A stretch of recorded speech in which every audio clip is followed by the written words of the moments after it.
When you're in a meeting, it's very easy to invite additional attendees to the meeting. You could do this by clicking on the invite button. From here, you have a few different options. Probably the quickest way to go about it is by simply copying the invite or the URL of your current Zoom meeting. So anyone can do this.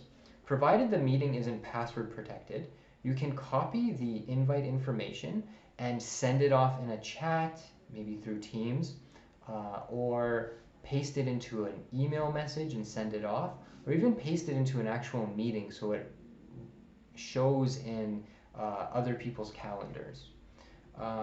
Now, along with inviting people to meetings, we have a few other options as well.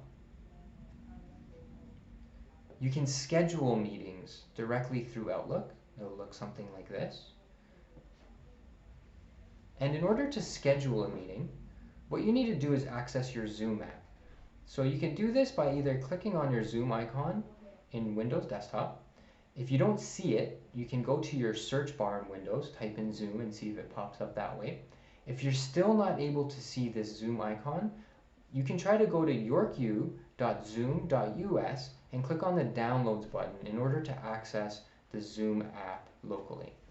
Once you have access to the Zoom app, you can click on Schedule in order to start the process of scheduling a meeting. Fill out all of the applicable details. If it's a recurring meeting, make sure to check it off. Keep in mind that with recurring meetings, you don't have to set up the details in Zoom. You handle that in the Outlook client. Set up all of the additional settings, such as whether or not you want the host to appear with video, same for participants, configure your audio. And also make sure to scroll down in this menu and look at the advanced settings. Some notable settings here, you might want to enable a waiting room. So if you're doing any sort of advising, counseling, drop-in hours, by turning on the waiting room, as guests arrive to your meeting, they don't immediately launch into the meeting. They're in a waiting room where they have a title, they can see a description, so you can provide details on maybe some of the guidelines for the meeting.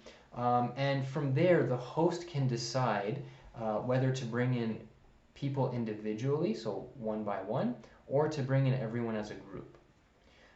You can enable a few other settings over here, so mute participants on entry. This is great if you're dealing with a very large group and you don't want people coming in and having their mics live and maybe picking up on their background noise and all kinds of other possible interruptions. You can also enable authentication. This is important to mitigate some of the security issues that you might be hearing about.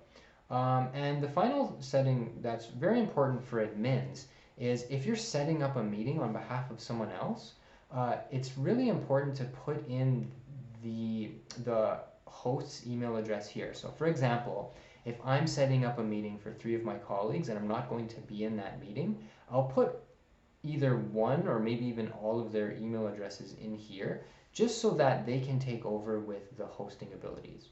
If this doesn't work, what you may need to do is get that user, whatever their address is that's giving problems, ask them to go to yorku.zoom.us and log in.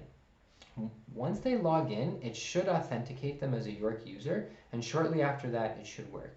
If it's still giving issues, keep in mind that in a pinch, they will still be able to use the essential Zoom features such as screen sharing, interacting with participants, and so on.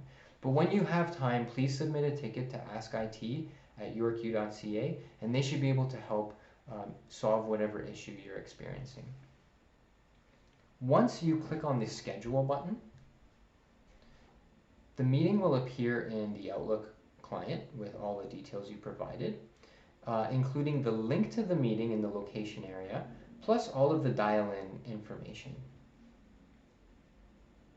Save the meeting, but make sure to also add the required attendees, and you should be good to go.